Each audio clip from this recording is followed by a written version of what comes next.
My son's wedding planner called. Your family canceled your invitation, but keep the $200.00 K deposit, then I said. It was a Tuesday morning when the call came through, while I was reviewing quarterly figures in my office suite at Sterling Hospitality Group. My assistant buzzed gently with the message, "Elegant Events Wedding Planning is on the line." I pressed accept, curious because we rarely send brides to Elegant Events. They were competitors, yet they co-hosted one of our premium venues. A woman's voice, rehearsed and polished, came across the line.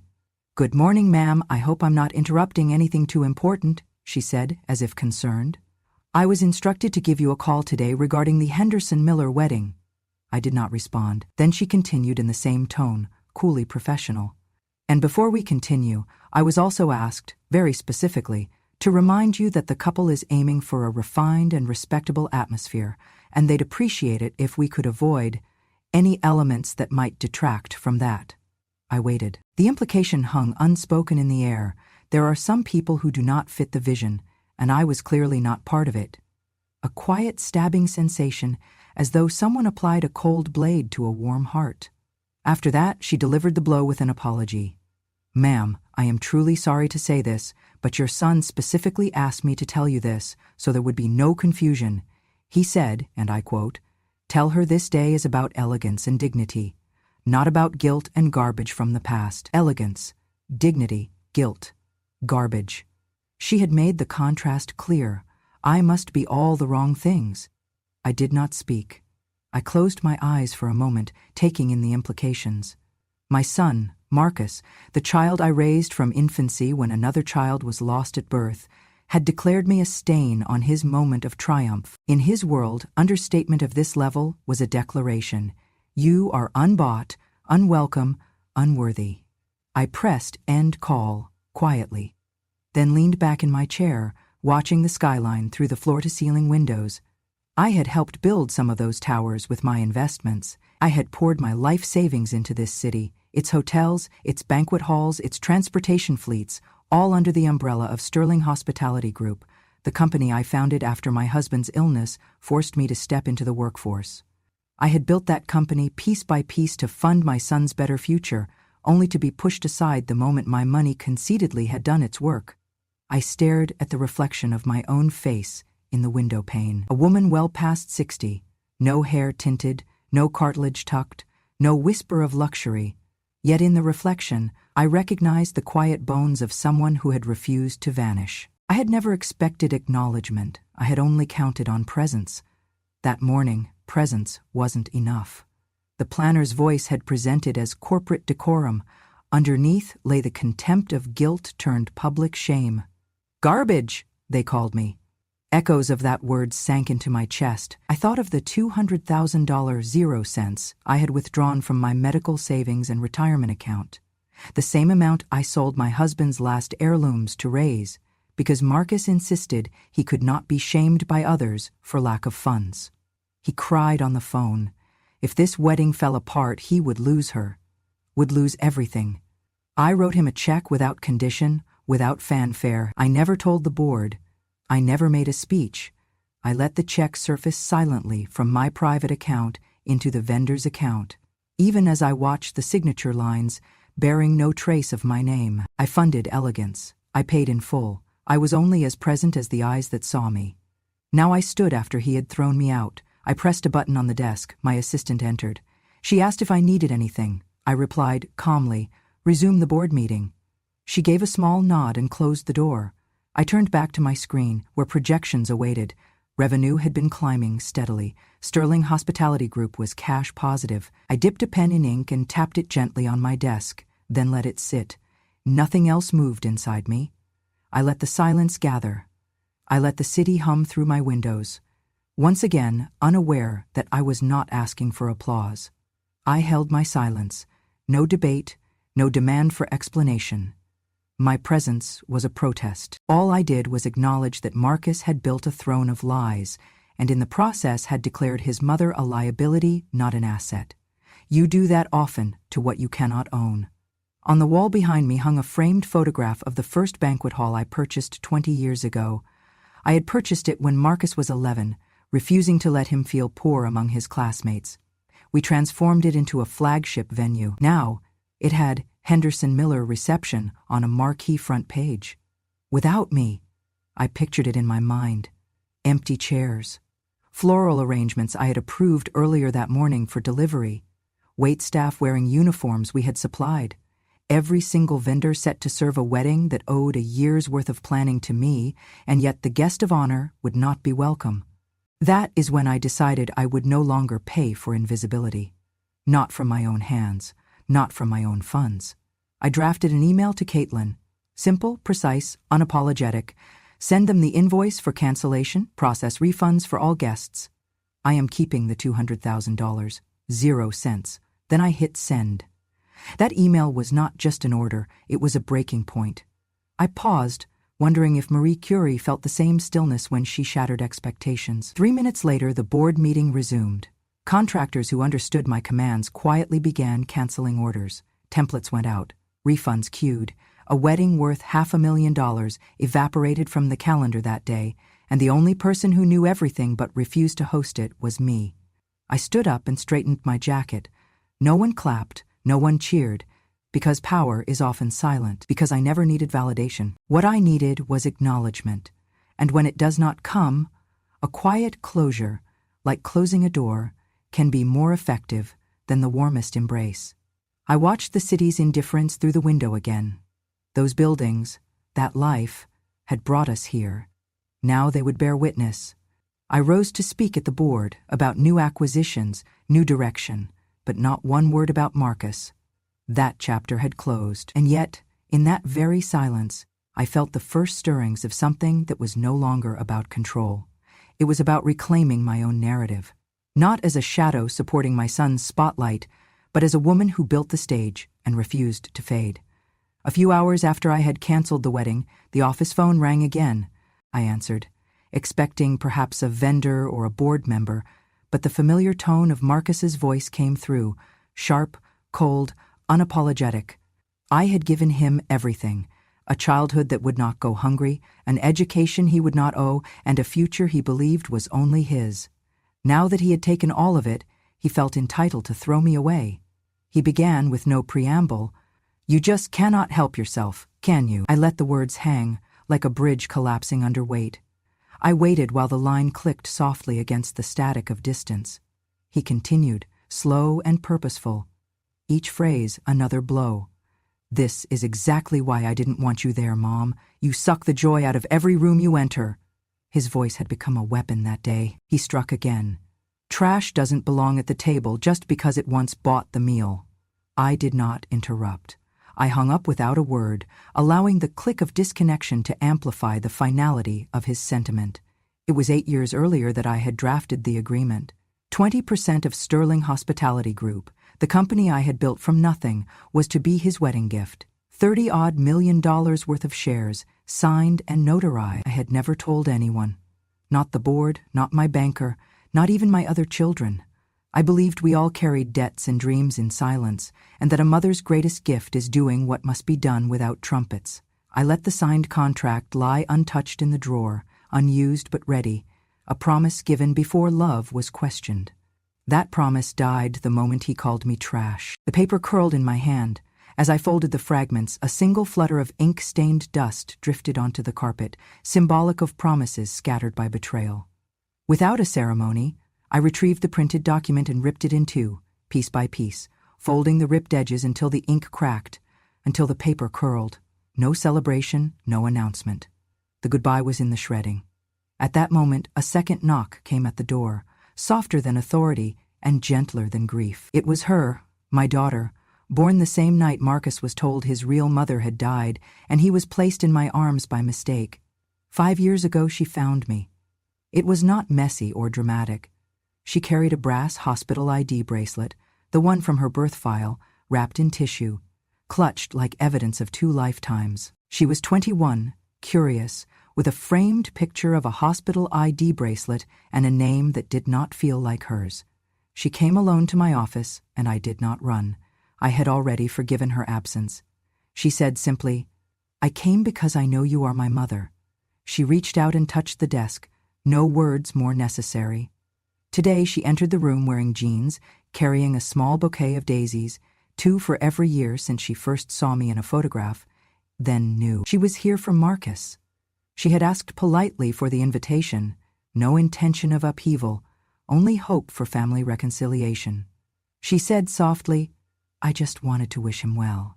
She sat quietly in the empty office chair behind me. She did not ask to watch the news. She did not request details. She sat still as a prayer, silent witness beside me. I did not turn. I let her presence speak. Soon enough, another voice rang through the speaker again. Marcus calling back, as if the line had never closed. In vulture song, he repeated the take. "Mom, you think money compensates for God's silence, but you were never a mother to me." He said that I was unwelcome. He said that I had already signed away my place in his life long ago. I did not respond. In his voice I heard the echo of every sacrifice I had made. I clenched my hand into a fist, knuckles white against the polished mahogany. My daughter whispered then, though spoken through love and horror both, "He cannot speak for you, Mom. Let me be your voice." I did not argue. Later I learned that she stepped into view of a hidden security camera to join the call from my line. Her tone remained steady. "He has no right to speak for me." She clicked the button to hang up. That single act, 2 daughters in defiance of one man's cruelty, did more than tears or threats could. Then she said quietly, "Can he really say that about you?" I stood and turned to face her. I offered her the contract fragments in my hand, the burnt edges of heaped paper. 20%, I said, "signed 6 years ago, but promises are only good as the people who keep them." I expected silence. Instead, she looked at me with a kind of pride I had never known. She took the pieces carefully and tucked them into her pocket. "Thank you for trusting me," she said. She gathered up her bouquet, discarded in shock at what she had witnessed. She offered them to me. "Open them if you wish," she said. And for once, instead of feeling the ache of a lost child, I held the blossoms with a hand that no longer trembled. Our office was quiet, except for the hum of enterprise outside. Our space, once brimming with contracts and signatures, felt empty in the absence of celebration, but full in the presence of understanding. I walked to the window and she came to stand beside me. She did not cry. She simply rested her shoulder against mine.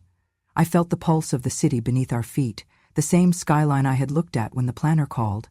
I felt in that moment the weight of being uninvited, the price of being seen, and the cost of finally stepping out of invisibility. My heart did not break again. It expanded. Konrazmi Sonunoy had hurled every insult he thought could wound me. He was wrong.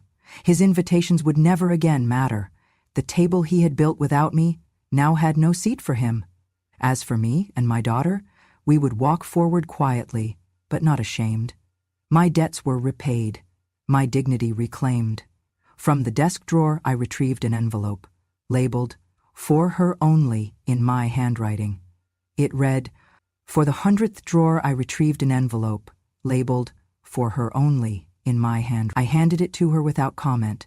She read the name inside the note. It was her name, written by me. The note said simply, "I love you and I choose you." She touched her lips. She looked up at me. No more words were needed. We sat in silence until the assistant knocked again, unaware of the rupture and reconstruction happening inside. I told her to take the rest of the day off. "I will handle things from here," I said. My daughter and I walked out together, our steps aligned, 2 women who would never again allow the word garbage to echo while their foundations remain unshakable. I closed the door to my office and called Caitlin back on her direct line.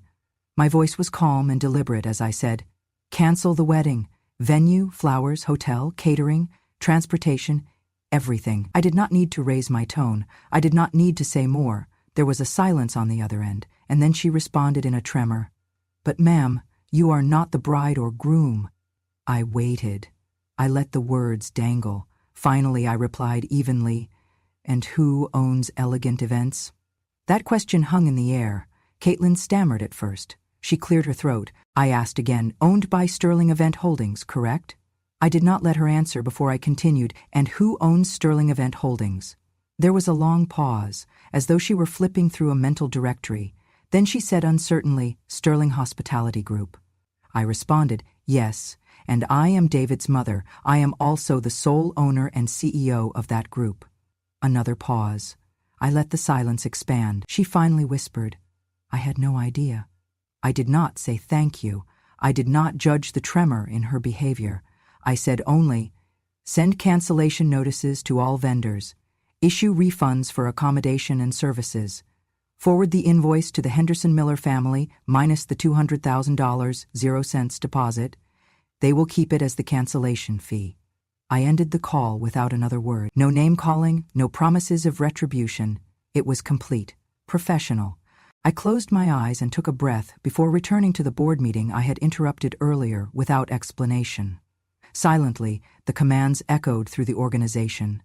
My executive assistant coordinated with elegant events. My finance team prepared refund batches. My legal counsel issued notices to the hotel, the florist, the transportation company, all entities under the Sterling Hospitality umbrella. Vendors were told protocols had changed. Effectively, the contract had been nullified by the sole payor of record. I watched models of those operations flow away like dominoes. Rehearsal dinner canceled, limousine reservation dropped, catering halls freed, floral designers called to halt installations. The entire wedding infrastructure collapsed with the weight of one sentence. It was no longer proceeding. I remained seated, hands folded. I did not cry. I did not gloat. I measured my silence. I understood power did not need applause. I observed the reflection of my own face in the window pane. A woman who had built everything in silence. My agency was not a shout against them. It was a decision they could not ignore. Later that afternoon, the CFO came into my office. He said quietly, "Yes, ma'am, our systems reflect cancellation. Refunds have begun processing. All client deposits have been channeled back to guest accounts. The $200,000, 0 cents deposit remains intact in your trust fund." I nodded once. I accepted the news. I did not correct him or explain beyond what had been ordered. I already knew. I called my assistant back into the room. She entered and confirmed that the planners, vendors, hotel liaison, and security notices had been delivered. I told her simply, "Thank them for their discretion," and return to their tasks. She nodded and left. I recalled the day I signed those papers granting Marcus 20% ownership in Sterling Hospitality Group as a wedding gift. That document had been drawn up with pride and filed in a vault. Not a word was spoken publicly. Now I felt no regret for tearing it into pieces.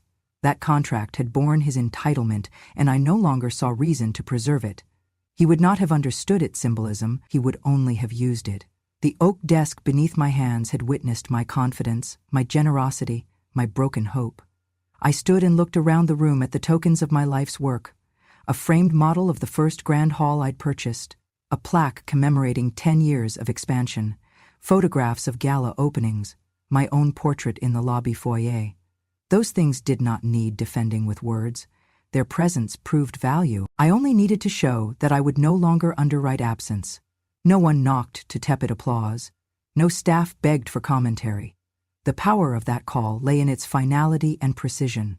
A chair once designated for me at the rehearsal dinner now sat empty. I imagined guests turning to look. Their eyes would feel the loss of elegance without dignity. That room would not recover. By evening, planners would have called other venues to try and rebook. They would find no space. The logistics were unwound. The delay was too late to recover. The Henderson Millers would face harsh decisions or a week of stress unprepared. Theirs was not a crisis I needed to witness. Theirs was a world I chose to recede from. I returned to the spreadsheet again. Forecasts looked promising. Growth in new territories, rebranding of hotels, acquisitions of small chains in 3 states. My legacy was neither a single wedding nor a single son. I helped to build a hospitality network, quiet, resilient, and informed by what must be paid when you choose silence over spectacle. Silence is not absence. It is presence in control of how and when it speaks. That night, I left the office under the glow of streetlights. I went to my small apartment in Queens. My house keys made a gentle chime. My cactus still stood by the window, decades old and resilient. I poured myself a cup of tea and sat by the plant. The city beyond hummed, unaware of whose empire had whispered its silent command. I opened a letter from today, an envelope addressed to me. Inside was the cancellation invoice, neatly itemized, and a note from Caitlin. Your instructions were clear, ma'am. I have sent everything. I apologize this had to end this way. I placed it beside my husband's framed wedding photo. I did not feel regret. I felt resolution. In the morning, I would write a memo to my daughter, my real daughter, and tell her not to worry about inheritance trusts or contracts. She would come later that day with a bouquet of daisies and ask for nothing more than to stand beside me. I would hand her the fragments of the contract with her brother's name on it and ask her to place it in my desk drawer.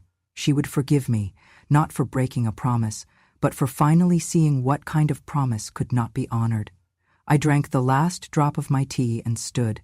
Shadows lengthened across the vintage rug as the city lights began to twinkle. Behind me, my door closed softly, and with it, a chapter of service ended. What remained was authority, reclaimed, dignity restored, and the quiet knowledge that my power was not loud but unshakable. The exposure required no spectacle, it unfolded through absence. Screens showed empty rows and unpaid hall fees. One caterer posted, 2 days' notice, no meal. Sterling's CEO pulled the plug. Videos from the event hall posted almost immediately showed empty chairs, a silent stage draped in unused linens, floral arrangements left untouched, and guests murmuring in confusion. Drivers who had already been contracted to ferry bridesmaids stood outside the lobby in tuxedos, unsure whether to wait or leave. Riverside banqueting staff posted anonymously in a planning group. Something big went down. The bride's vendor chain just canceled on them. Meal orders, entertainment, everything. My company's name was never mentioned. I did not need to open my mouth. The truth circulated beyond press releases. Invoices were leaked. One florist confirmed, "You know the reason?" Sterling CEO pulled the plug. Entire contract gone. A catering manager from the rehearsal dinner venue posted, "We got the 48-hour cancellation notice from inside Sterling. They said they owned all vendors and wouldn't risk tarnishing their brand." The local newspaper ran a dry headline, "Elegant events called off suddenly, company owner alleged." One painlessly accurate line in the article read, "Sources say the architect of the cancellation was the mother of the groom, also CEO of the Hospitality Corporation underwriting this and 5 other similar weddings annually." Nobody quoted me, nobody tagged me. The exposure was mechanical, not theatrical. The next morning I opened trade newsletters, pages discussing liability issues and corporate transparency in wedding contracts. A law professor had posted an opinion piece, "When the payor is also the provider, litigation becomes moot. Sterling's case sets precedent in risk management." Social media sites, run by event professionals, debated under pose titles like, "Who has the real power in a wedding plan?" Comments praised the unnamed mother's restraint and expressed relief that justice did not require tears or outrage. "It was a corporate decision, not an emotional one," said one post, and liked by hundreds. There were no franchises, no hashtags, no viral kitchen table drama. Commerce discovered justice by transactions and terms. The guests, who had been refunded, posted notes in shared boards. "You cannot serve food if you don't exist." That day never happened. Meanwhile, the board of Sterling Hospitality Forum, internal newsletter, listed the full vendor list that was withdrawn, along with reimbursements issued. That email went to every manager in the company. Nobody forwarded it to the local press. They understood that authenticity does not always wear spotlight, it often wears integrity. The cancellation was now case study in one boardroom after another, how to respond when an insider behaves like a client and what happens when the same corporation owns the stage and the seats. Within hours, multiple vendors in the bridal supply chain, photography studios, transportation firms, floral services, sent letters through internal HR acknowledging they had been paid in full for termination fees, citing executive instructions. One letter said, "It is with reluctance we cancel your services, but instructions were corporate way signed off by the CEO." The price tag was clear. No bitter statements. No lawsuits, just accounting. Every penny documented, every refund checked off. Refunds for 220 hotel reservations, 80 chairs, 8 floral installations, catering orders, rehearsal dinner, bar setup. Canceled, logged, reconciled. That evening, the local gossip newsletter published a short entry. "Wedding called off in Sterling, operated venue. Mother of the groom implicated as decision maker." But then it disappeared. No follow-ups, no clickbait. Reporters moved on to new stories. Yet at community events near our properties, small weddings, corporate dinners, vendors commented quietly. She did it. She walked away when she could. I sat in my small Queens apartment that night, opening the mail. A thank you note from a couple, let down but refunded, acknowledging prompt return of deposit with a kind apology for inconvenience. A tray of letters arrived, some from strangers saying they saw screenshots of the haul and felt justice had happened. None looked for me to sign anything or speak into a camera. Justice had no need for charm when it had authority on its side. Later I lay in bed, listening to the city traffic, feeling at once empty and complete. The cancellation unfolded as I knew it would, quietly, systematically, and with purpose, without a trace of spectacle. My power was not performance. My voice had been heard by the only people who mattered. I closed my eyes. The next chapter, if any, would be outside of savings and contracts. I felt no triumph, only the unyielded peace of someone finally removed from the category of guilt or garbage without begging pardon. The company continued. Subscribers counted outcomes in 5-figure refunds, vendors reset schedules, guests planned alternate dinners. But none tried to reclaim that wedding date, and that was the whole point. I drifted towards sleep, chest weightless, thinking only, a wedding unbuilt by the people who built it is the analog of a lie exposed in a boardroom. And the truth does not need applause. It needs certainty. I heard from Marcus only hours after the exposure rippled through vendors and guests alike. My phone lit up with a message from him. "You've humiliated us. You killed my wedding." I did not press reply. Instead, I opened my desk drawer, retrieved a small photo of my wedding day.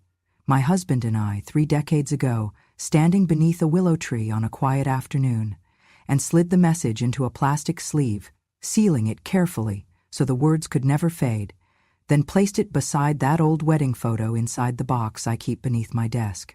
That wedding ring, too, was in that box, the one I had sold years ago to raise funds for this event. I did not cry then. I did not feel vindication. I simply nodded to myself, acknowledging that language can wound more deeply than absence.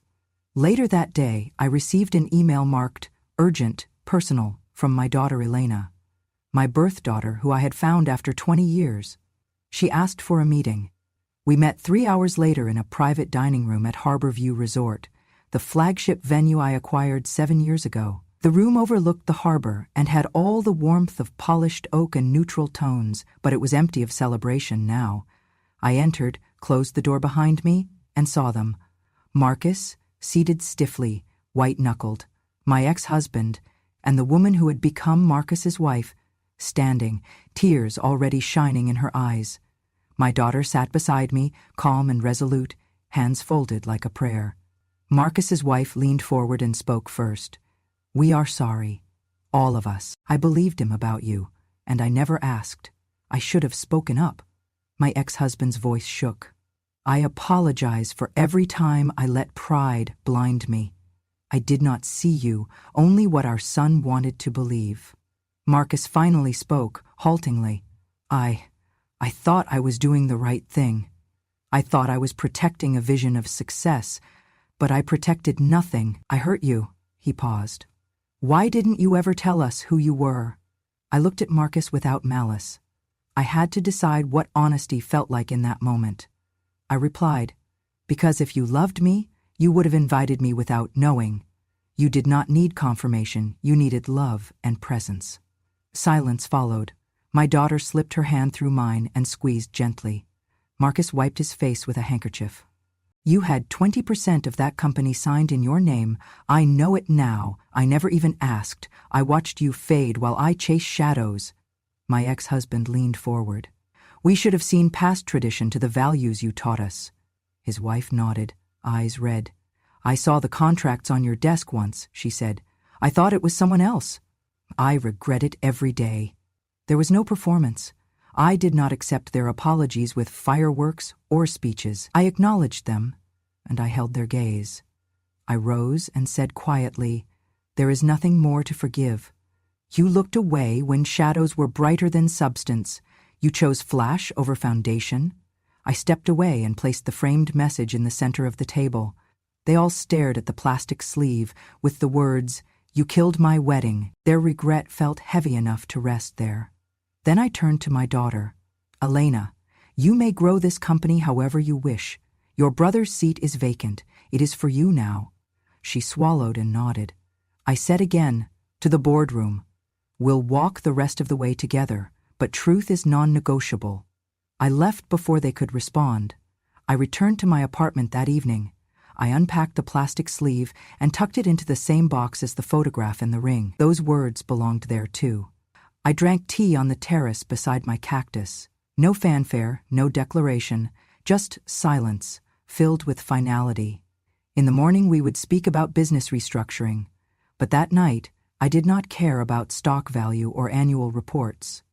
I cared only that they had looked at me. For once, I was the subject of their reflection. I closed the lid of the box and held it close.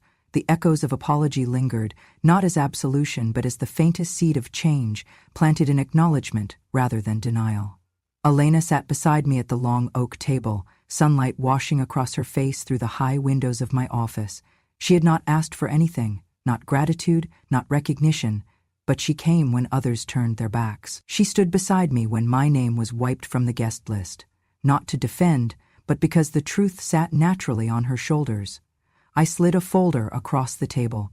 She blinked at the Sterling Group seal on the cover, then looked up at me. "What's this?"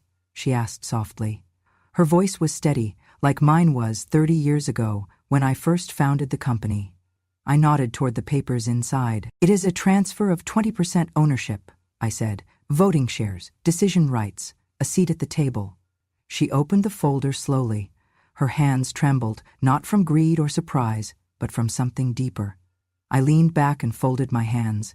"This is not because you defended me," I said. "It is because you never asked me to prove who I was. You never required credentials before offering your hand." She swallowed and closed the folder carefully, almost reverently. "Thank you," she whispered. I reached across the table and touched her hand. "You are my daughter not just by blood. You are mine because you saw me when the world saw nothing." She did not cry, neither did I, but the room held something that no board meeting or financial review ever had: permanence. Weeks passed, plans took shape. Elena's wedding was quiet, elegant, without the spectacle her adoptive brother once demanded. She chose Grand Harbor, the very venue Marcus once believed was built for his triumph. Now it stood not as a symbol of wealth but of restoration. She invited me to walk her down the aisle. I declined, gently.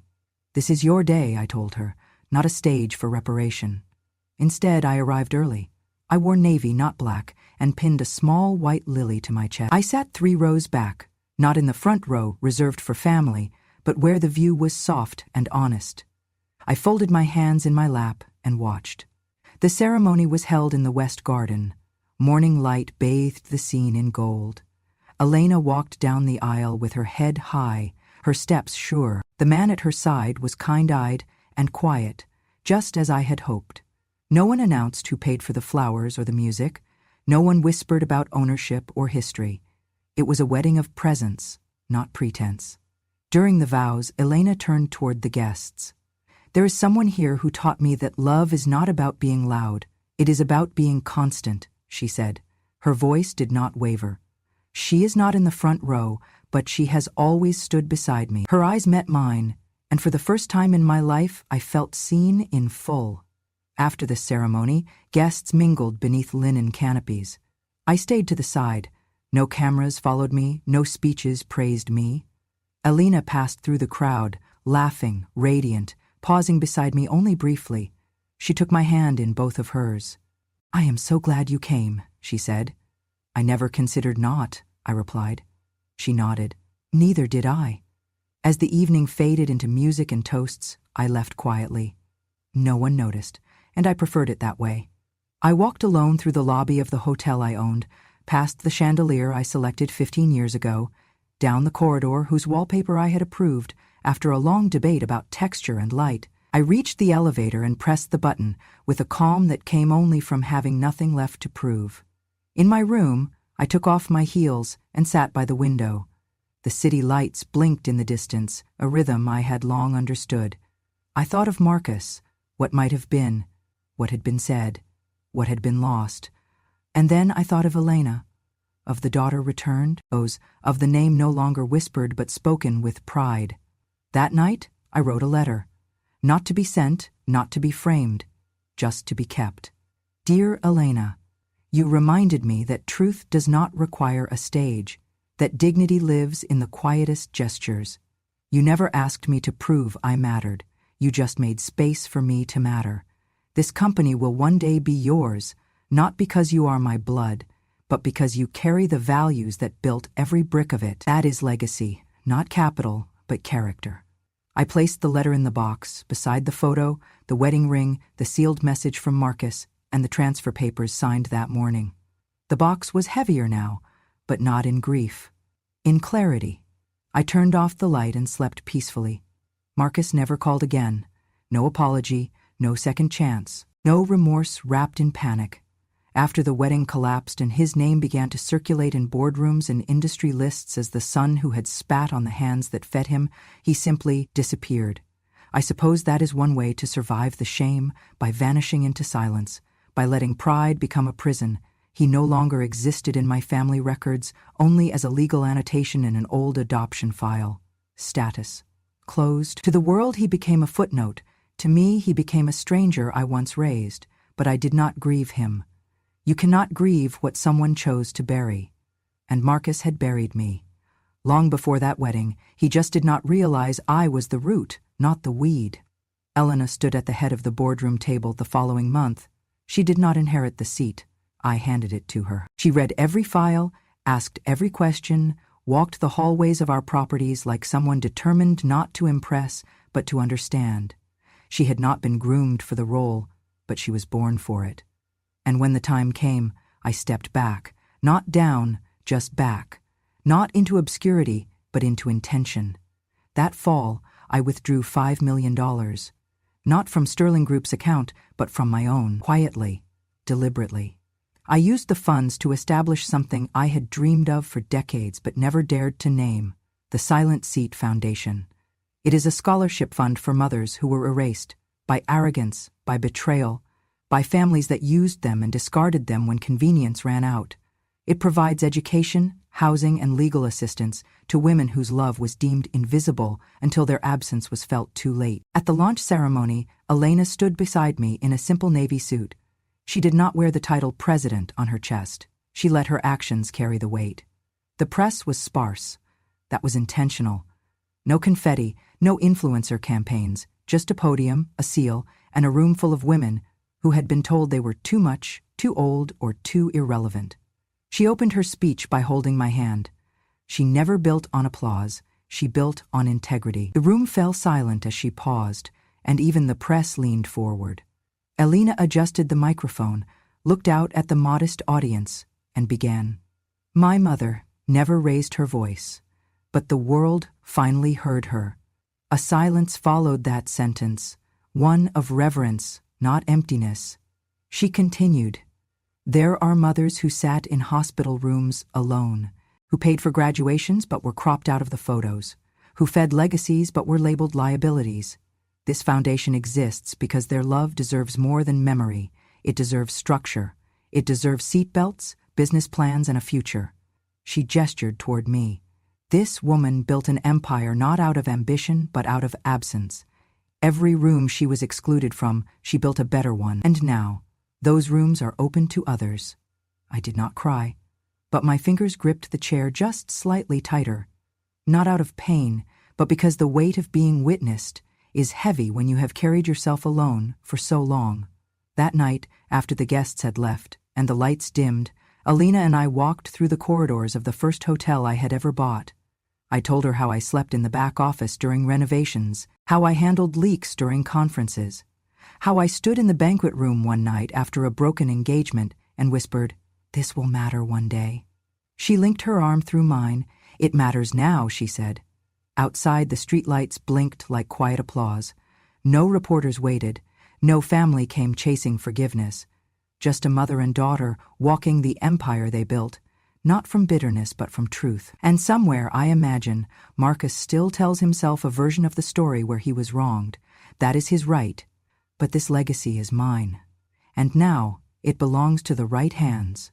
If you were ever cropped out of the family photo, if you were ever asked not to ruin the wedding with your presence, then this story was for you. Because garbage does not write the family legacy. The ones who write it are the ones who paid for it, and paid the price in silence. Not every mother makes noise. Some build empires behind closed doors. Some write their love in deeds, not demands. And when the world finally sees them, it is not because they shouted. It is because they stood and never moved.